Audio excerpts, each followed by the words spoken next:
What's up, Buttercup? I don't believe that most people are lazy, unmotivated, or just simply bad at life. I think that we are all just completely burnt out and pretending to be fine because it's fine. Everything's fine. It's fine.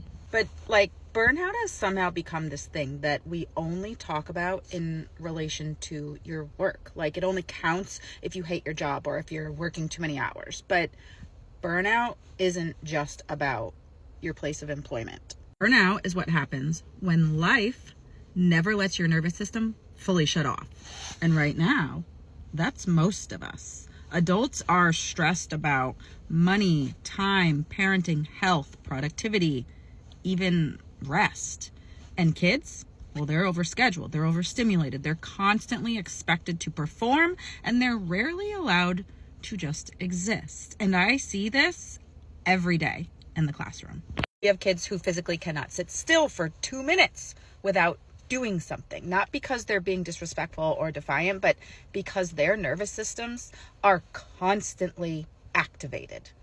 They can't shut it off. Their bodies don't know how to be off, and if we're being honest, a lot of adults don't either.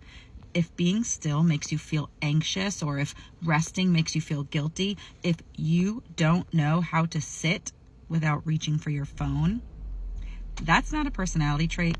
That, my friends, is called burnout. The World Health Organization defines burnout as chronic stress that hasn't been successfully managed. And chronic stress doesn't just come from work.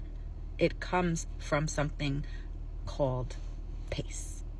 From constant demands, from never-ending input, from always needing to respond, react, and do more. Our brains and bodies were not designed for this level of constant activation. And when there's no real rest, the system never resets. It just keeps going until everything feels harder than it should. So I want to talk more about, not blaming parents, teachers, or even us. I want us to talk more about recognizing that burnout has become normal, and normal doesn't mean healthy. Because when everyone is burnt out, we stop asking whether the pace itself is the problem.